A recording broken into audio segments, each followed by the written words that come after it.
All right, welcome everybody. Thank you so much for being with us today. Good morning, good afternoon, good evening, wherever you happen to be right now. Welcome to GOA's Ask Me Anything event. Today, our focus is an introduction to competency-based learning.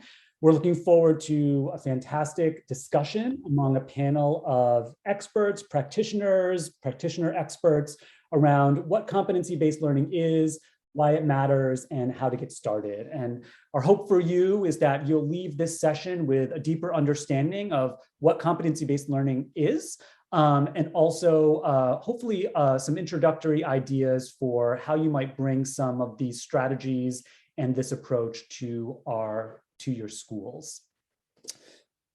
So my name is Eric Hudson. I'm the Director of Learning and Design at GOA. I've been here for many years in lots of different formats, and I'll be facilitating the panel discussion today. I am very happy to welcome our panelists to this conversation. My colleague Sarah here is in the chat. She'll be moderating the chat, keeping an eye on questions that are coming in. I'll be periodically asking her to share any questions that are coming in and present those to the panel. We have 4 panelists today. I'm very happy to welcome them. Amy Choi is a teacher and learning architect at the Mount Vernon School in Atlanta, Georgia. She's also a GOA teacher and coach. Jason Cummings is GOA's Director of Student Programs. Jessica Gould is a teacher at Frankfurt International School. We really appreciate her joining during her evening. She's also a GOA teacher and senior learning design coach.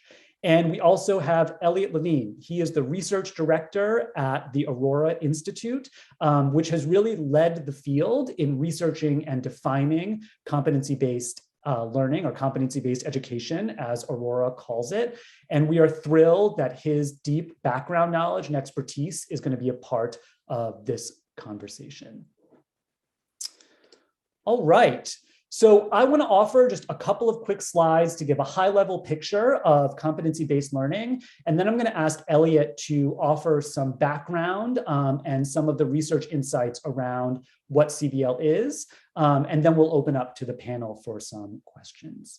So at GOA, we define competency-based learning as a system. Specifically, it is a system that aims to mirror how people learn, work, and succeed in the world. We want to bring the world beyond school into school. And at GOA, we've adopted competency-based learning in pursuit of 3 main outcomes. We are seeking agency. Agency we're defining as students having voice and choice in what, when, where, and how they learn. We want students to leave GOA with a sense of ownership over their learning.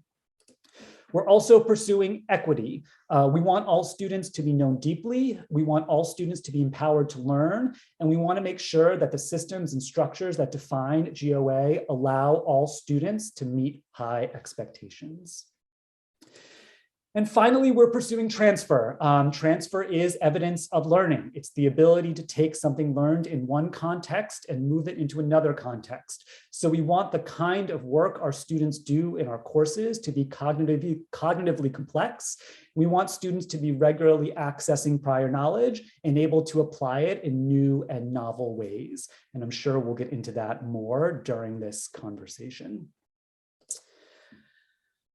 The core definition or the core elements of competency-based learning we have taken from the Aurora Institute. The Aurora Institute has articulated 7 main elements of a competency-based education or competency-based learning.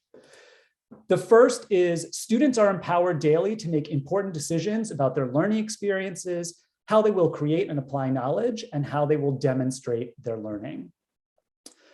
Assessment is a meaningful, positive, and empowering learning experience for students that yields timely, relevant, and actionable evidence. Students receive timely, differentiated support based on their individual learning needs. Students progress based on evidence of mastery, not seat time. Students learn actively using different pathways and varied pacing. Strategies to ensure equity for all students are embedded in the culture, structure, and pedagogy of schools and education systems. And rigorous common expectations for learning, knowledge, skills, and dispositions are explicit, transparent, measurable, and transferable. And before I stop sharing my screen and turn this over to the panel, Elliot, I'd love to bring you in and ask you to give us, a brief crash course, I guess, on the history of competency-based education and specifically the research that led the Aurora Institute to these 7 elements. Great, thanks, Eric. And you can hear me okay? Okay, great. All good. Great. Yeah, and thank you so much. It's great to be here. I have so much respect for GOA and the work you do and your organization as such a key partner in the competency-based education ecosystem. So thanks so much for the invitation. It's really an honor to be here and to speak with everybody that's here today. And I'll say that I'm able to talk most about the origins of competency-based education in the United States, but I also want to say that we're very aware that schools in many other countries are making similar transitions to competency-based education. New Zealand is often held up as being one of the most or the most advanced country in the world in terms of transitioning to this work. And it's great to see folks from so many countries on the call today as you introduced yourselves in the chat. And the efforts at change in the United States were based on many educators and parents and other key stakeholders in the education ecosystem recognizing that the existing system was and still is, unfortunately, serving many students poorly, and the system was and remains deeply inequitable. And schools and districts began trying different approaches to education based on beliefs about what students found motivating and engaging, and what structures and supports they needed for success and for all students to succeed and to thrive. I'll mention a couple examples. One of the best known early efforts in the United States was the Chugach School District in Alaska, which showed dramatic improvements in students' performance after implementing an early competency-based system starting in the mid-1990s. And another early innovator was the Met School in Providence, Rhode Island, where I worked for several years starting in the late 90s. And they quickly scaled up and became what is now an international network of schools known as the Big Picture schools. And they continue to be really doing cutting edge work in this area. But over the past 20 years, and I'd say accelerating in the past decade, more and more schools and districts and networks of schools in the US and many other countries have begun doing this work. And that's been supported by a few key developments. One is that many states, again, referring to the US at the moment, have changed policies to make it possible to implement aspects of competency-based education, such as allowing schools and districts to give credit based on mastery rather than seat time, which you saw in the definition, Eric, still on the screen, yeah. And second, a large number of organizations have emerged to support the work, with GOA being a great example of that, and many others that you may have heard of, such as KnowledgeWorks, Redesign, Springpoint, the Great Schools Partnership. There's really a large number of organizations supporting this work now, including my organization, the Aurora Institute. And all of these changes from the organizations and from all the schools doing the work have resulted in an increased body of resources and professional learning opportunities that are helping schools advance more efficiently without having to reinvent the wheel. Eric asked me to talk about how the Aurora Institute arrived at the definition that you're seeing here. And I'll say that it was very much a collaborative effort where we convened a national summit of about 100 leaders in the field. That led to our original definition of competency-based education in 2011. And then after there were some important advances in the field, we convened another summit, also with about 100 leaders in the field, and that informed this definition that you're seeing, which came out in 2019. The old definition, the 2011 definition, is still very much in use as well. I should mention it's been incorporated into legislation in a number of states and districts. district policies. The last part that Eric asked me to talk about briefly as part of an introduction was what some of the terminology. And it's important to know that the field really uses three terms interchangeably: competency-based, mastery-based, and proficiency-based. And those terms really all mean the same thing. And the term that a given state or initiative uses is very much based on local history or legislation or policy. And I think I've observed that most new materials and new initiatives are now using the term competency-based, but some states and organizations are definitely using the other terms as well. Why don't I stop there, Eric, and hand it back over to you. Thank you, Elliot. You know, a question that came up a lot in some of the pre-submitted questions was, I appreciate your clarification between proficiency, mastery, and competency, that they're used interchangeably. But a lot of people on this call are also in working on standards-based learning. And I wonder if you could speak a little bit to how that fits or not with what we're talking about today. Sure. I mean, I do think that some people use the term standards-based to talk about what I was just referencing as competency, mastery, or proficiency-based. But I think it's more common for standards-based to be used in reference to an assessment approach, where students are assessed at the level of standards. In the US, that would be the huge groups of thousands of standards that students are supposed to meet across 12 years of schooling, across a number of subject areas. And so the grading is based on those standards as opposed to just averaged across a bunch of work that's done during a given course. And for many schools doing competency-based education, that was a waypoint on their way to full competency-based grading, which is quite different. And I know that wasn't the question, so I won't get into that right now.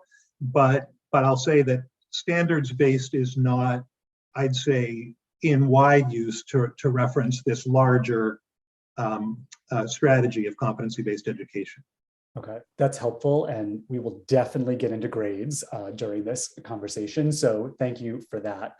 I'm going to stop sharing my screen and invite the panel to come into this conversation. And I want to build off the Aurora Institute's definition and ask you first about look-fors. So you all have different experience in competency-based learning environments.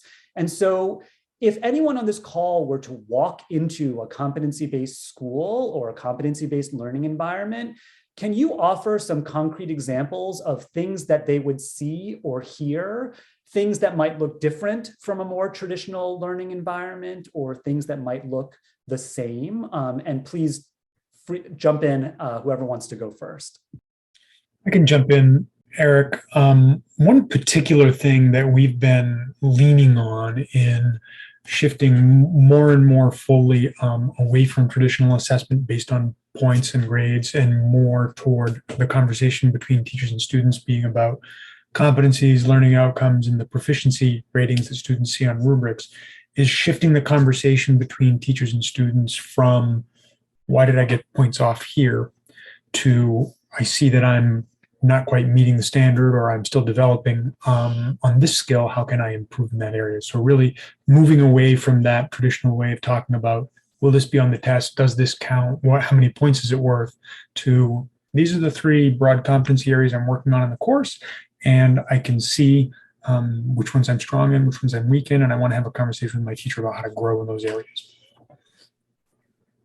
Yeah, and to build on that, I would say I think one of the strengths of a competency-based approach is having a really clear and explicit learning outcomes that are clear from the beginning. You know, sort of they're front-loaded, they're part of the conversation, and they are what's leading the assessment and then the feedback that students are getting, which then allows, so sort of what you would see is students having conversations that are based on where they are sort of in the spectrum. We use proficiency levels at GOA, which I think a lot of competency-based programs do. So students can talk about how they're developing in this area, and if they can explicitly talk about a competency or learning outcome and where they need to grow and what that kind of looks like. And again, really using a language of the learning outcomes and the learning goals. I think another thing that's really important, in addition to, I second what Jessica said, I think making sure that you have learning objectives that is clear to everyone, and especially the student. I know that at Mount Vernon, we have been on this journey towards CBE since 2018, 2017. And one of the first things that we did was to rehaul our learning outcomes. And we actually went through a school-wide project of essentializing our learning outcomes because like what Elliot mentioned before, like we had learning outcomes that were in nearly the hundreds, especially in social studies. I teach AP World History. And so we were in like Common Core hell of like all of these specific content-driven outcomes. And so starting in 2017, we started to shift the conversation to more of skills, like what do students know is expected of them? And so now in 2021, when you walk into our classrooms, the students know exactly what is expected of them because our learning objectives are explicitly stated. They are publicized for everyone to see. They're measurable, and those learning objectives are transferred across classes. And so a student can come from my history class for AP World History, and then they go into an ELA classroom, and that standard that they're being assessed on, read critically or whatever it is being transferred. So the students can see that these skills that we're pushing you towards are not just content driven in one course, but they're ones that you can grow in, and we want you to see that these skills are transferring across your different classes. I just wanted to say, as far as what looks different in a competency-based school, one thing I'd say is if you're interested in this work, I really recommend that you actually visit a school that's doing deep implementation of competency-based education, because it'll kind of blow your mind. And I wanted to talk a little bit about a school I visited that had that effect on me, which was in Harrisburg, South Dakota, Freedom Elementary School. And this was roughly grades K through 5, although they didn't really use grades per se. They had mixed age groupings. They had cool names that they used instead of grade levels. And that was so that they could be really emphasizing mastery rather than age or seat time. And the day started with a meeting of students in those 4 grades where they sat together on a carpet, did an activity to build habits of success, such as perseverance and organization. Then the day started with students playing a major role in deciding on their learning activities for the day. Again, just something you don't typically see. They were using tablets and an online learning management system. And through that, they were able to see which teachers were offering different activities throughout the morning to support work on different competencies. And the students on the LMS were also able to see their current progress toward meeting different competencies, and that helped them decide how they were going to spend their morning. And then they would spend the morning during different periods going around to different classrooms where teachers were offering mini lessons, small group supports, circulating around to help individual students. And the students could either work with a teacher, small groups, by themselves. And so, it's pretty amazing to see students that young having that much agency and self-direction. And it's also important to realize that they didn't develop that ability overnight. It was scaffolded, and it was a big part of the work of the school. And there were also structures in place for students who weren't at that level of being able to do that for themselves yet. But that's one example of what might look different when you walk into a competency-based school. I love that. And I want to reinforce the idea that visiting a competency-based school can be very powerful. I've been to Mount Vernon. I've been to Boston Day and Evening Academy, some of the schools in Mastery Collaborative in New York City. And exactly what you said, Elliot, when you go into a traditional learning environment, you're kind of used to kids rushing from one group-spaced classroom into another. And in a competency-based school, you're seeing a lot of variety in the way that students learn throughout the day. Some of it is very, well, we recognize kids in a class learning from a teacher, but some of it is online, some of it is project-based. There's a real variety and diversity to it that can be very powerful to see. A lot of you alluded to this in your answer, so I want to transition to the next question, which is kind of about why competency-based and why now. So I'd love for all of you to talk about impacts you've seen on students, on teachers, on schools that really fuel your enthusiasm for competency-based learning. And also, if you can think of it as, or if you want to add on to anything about the last 2 years in education, these very disruptive, challenging 2 years that have really like reinforced your enthusiasm for it or dampened it at all. I'd be curious about your thoughts on impact. What's been very clear to me as an educator and also as a parent watching my own much younger children try to navigate the initial stages of the pandemic and being remote in school is that a student's capacity to drive their own learning is more important than ever. And that was super clear and also not exactly attainable for a first grader. But I'll leave it there and let others come. I mean, I think as we've all sort of suggested in a lot of contexts, we've sort of competency-based learning is obviously predates the recent disruption. And, that comes from the knowledge that we want students making connections. We want learning to be authentic. We want conversations about learning to be authentic between educators. We want to have this shared language. We want students to have a shared language. So I feel like why now? Because we're starting to realize that those sort of larger connections that can go into these competencies are the important pieces, to drive deeper learning. I think the pandemic piece, what Elliot was talking about, and sort of I was looking at the list of 7 things that were institute definition, which is really compelling. The pandemic has allowed us to sort of think about our traditional education structures and suggest that maybe, pandemic or no, there may be different ways to approach this, and competency-based learning allows, if we really want to embrace this. I wrote this down when I was looking at it. It's like, these are great ideas. One of the barriers to competency-based learning I can imagine are these traditional school structures. So how can we leverage, saying like, we're not just doing this, to marry the two, I guess I should say, as see this as an opportunity, start suggesting that there are different ways that we can approach, and really start implementing what we know is best practice for kids, and learning beyond just sort of like, seat time, moving from class to class, siloed subjects that are just sort of specific. I mean, really working towards the vision that Amy put forth around, competencies across classes where kids can see connections. That just seems to me to be like the important, compelling pieces of this work. I think there's 2 ways when I think about the impact that CBE has had.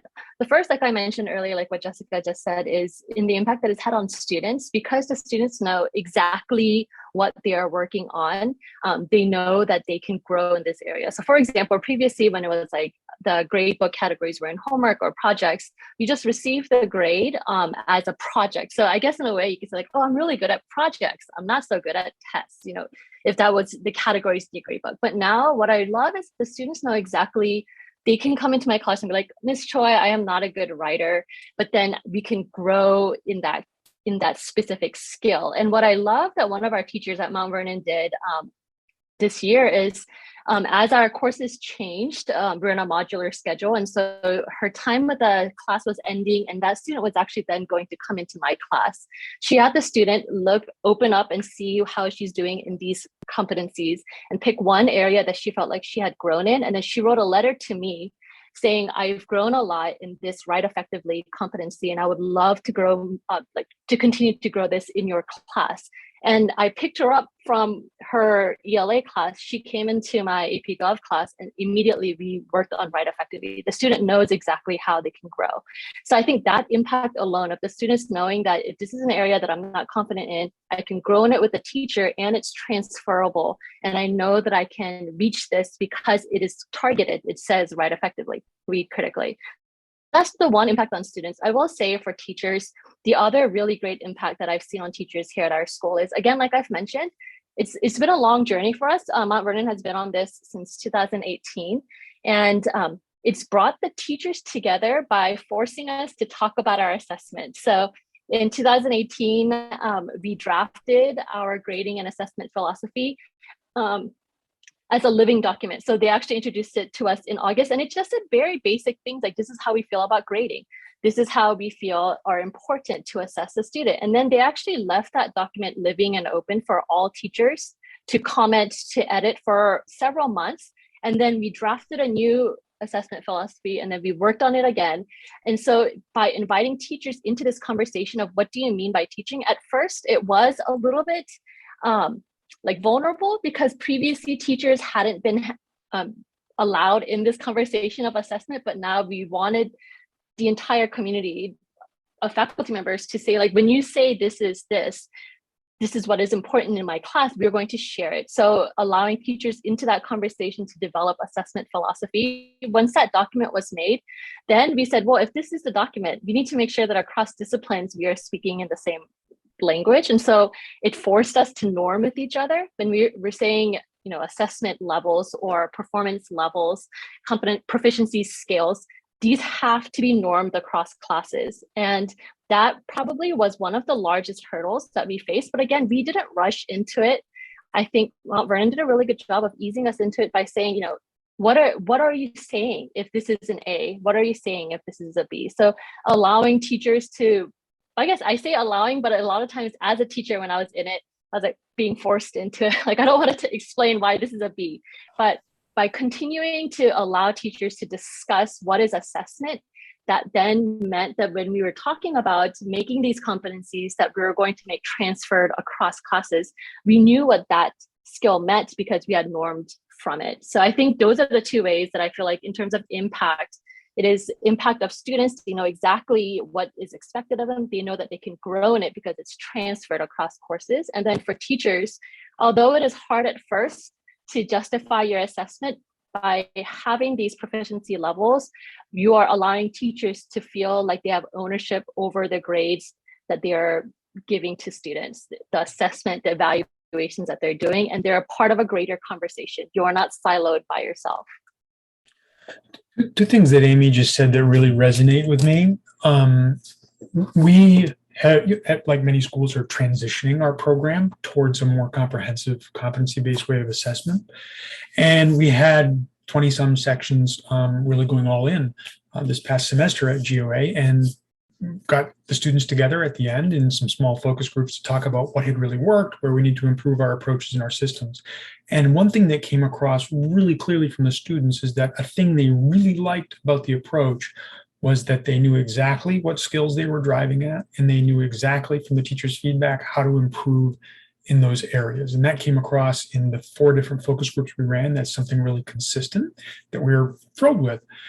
I did a teacher evaluation meeting with Amy just yesterday with another teacher that we work with, and we were looking at student survey responses, and as we do with those things, and the same thing was abundantly clear that this was a teacher who was hitting the ball out of the park in lots of ways, and many students had responded in that survey. This teacher gave me feedback on how to textually cite evidence, on how to, and they listed very specifically, using very careful, precise language, exactly what it was this teacher had helped them improve, which, we've been asking that same question about the feedback in the class for a long time. And sometimes the responses from students are more or less clear. But it was really apparent to me that using a fully competency-based approach and aligning the feedback to a set number of standards and targets has made a big impact in terms of what students understand and how they act on the feedback they get from teachers. Just a couple quick things. Definitely echoing what others have said, and a couple impacts that I've seen. One is that teachers are often very excited. and students as well, some of the things that have been frustrating about school are addressed by competency-based education. Obviously, new challenges are introduced as well, but I've had a number of teachers take me aside when I've done school visits and say, making the transition to this approach was really hard. It was challenging, but doing education this way is so much more gratifying, and I would never go back to the way I used to teach.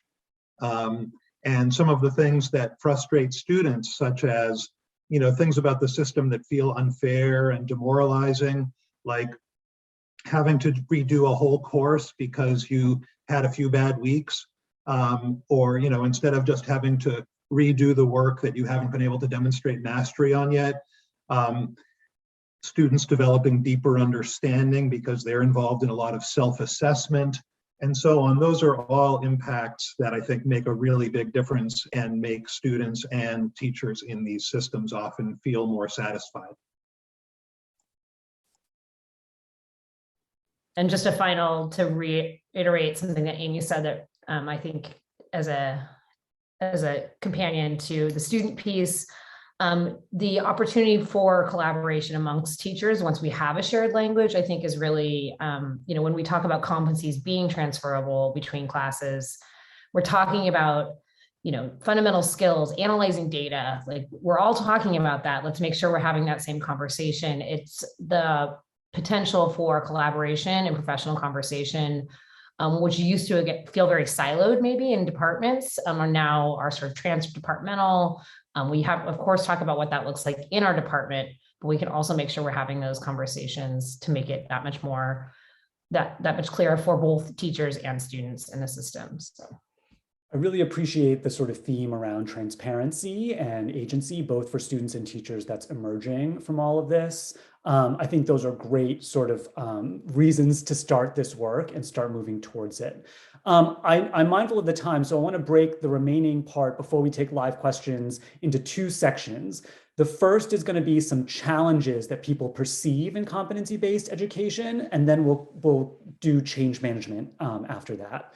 So in the pre-submitted questions, there were 3 categories of challenges that people perceive in competency-based learning that came up over and over again. The first one was time. The second one was assessment and grading. And the third one was assessing content versus assessing skills and balancing those two things.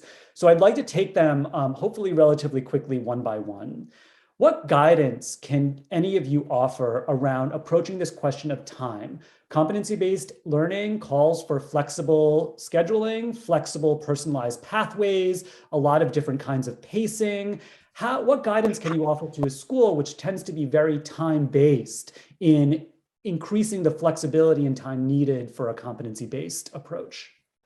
And one way that this works in a competency-based system is that there's multiple opportunities to show the same skill. So this is not something that you get a one and done and you move on from. So a student has an opportunity to do, again, going back to the data analysis, however that competency is written around how you're using data, that's not something you do once and then, okay, check that box, moving along. A student demonstrates their performance, you give them feedback on that.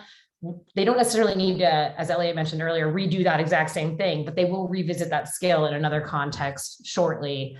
And so that's one way to sort of fit within the structure of a course where you're moving forward, and still support students in their growth and meeting them where they're at. I will add, it sounds like it is something crazy in saying that we are trying not to measure seat time. And in actuality, as all of you know, we are living in a system in which students are applying to colleges, things get reported out into transcripts, colleges need grades at a certain time for like early decision letters and things like that. So it's not, at least not yet, who knows, Mount Vernon, we like to push and pioneer ahead. It's not that a student will master something in 9th grade and then will graduate and we'll give them the diploma.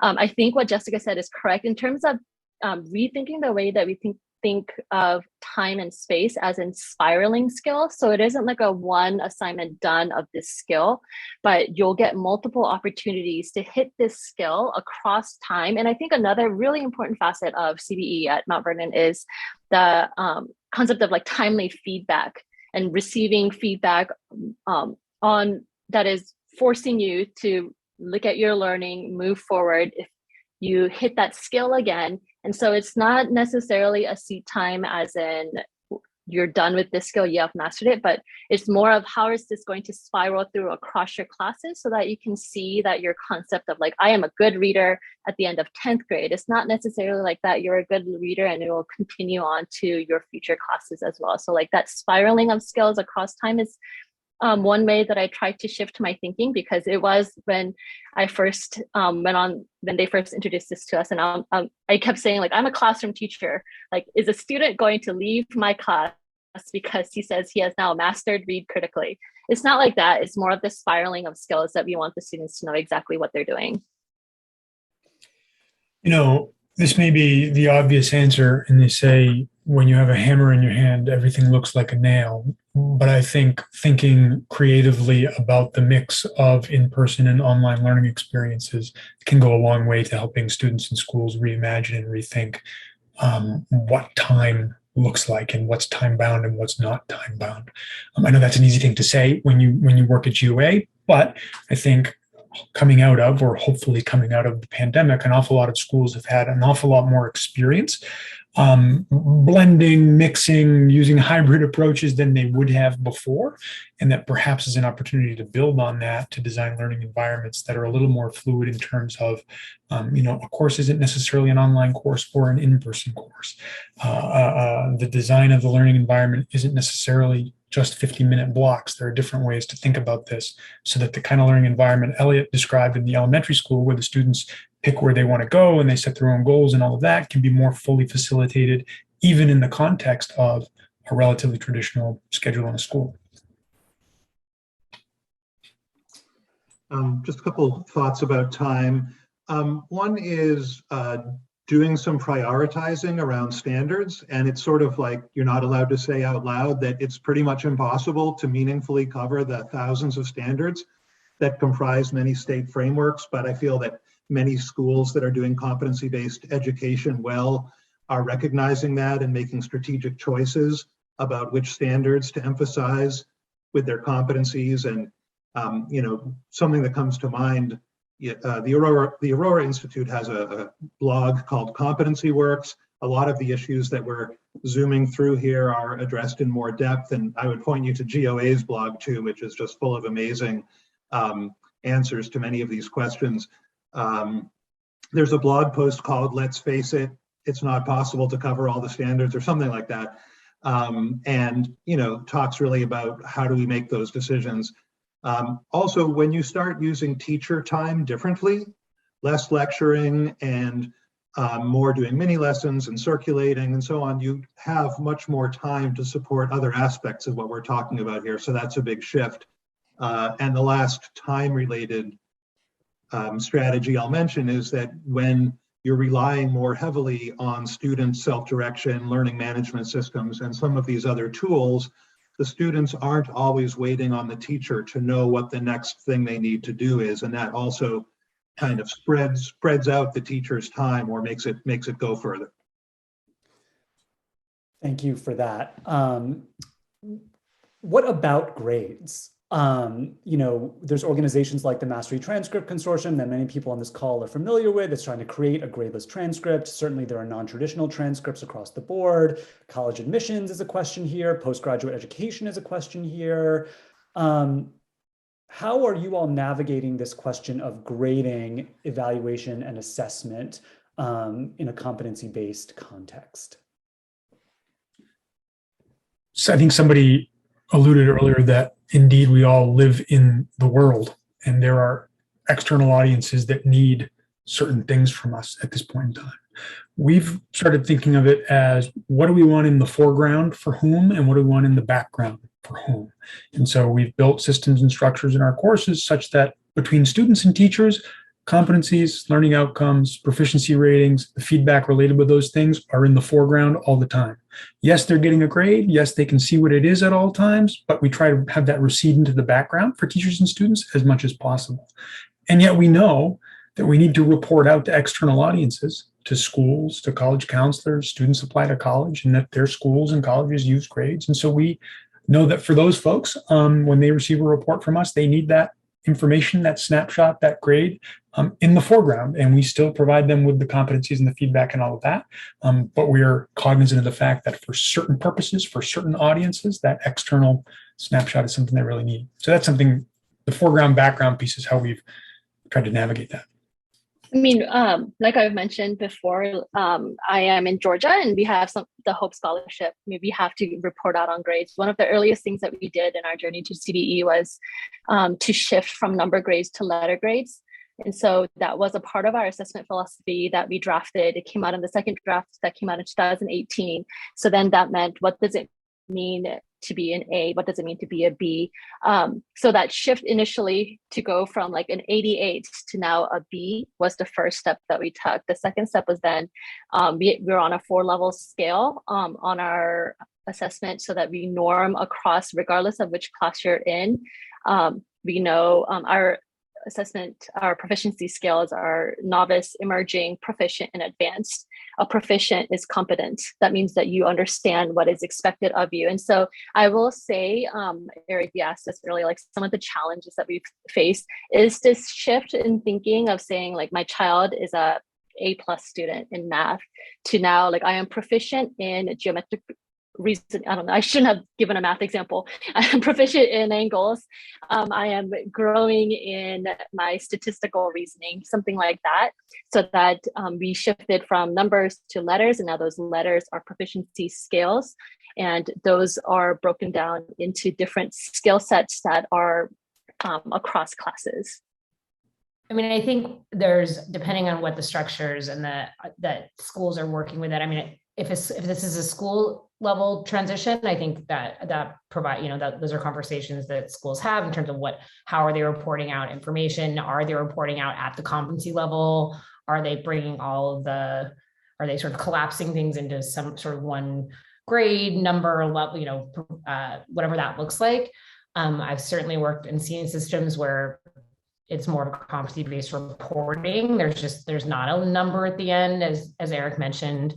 There are non-traditional transcripts that colleges are able to process that may actually be much more illuminative of letting us know more what kids can do and know what they know and can do. But within our own classrooms, I think even setting up your gradebook in a way that sort of highlights the higher level skills, not just, cells test or, I'm a science teacher, so I'm going that way.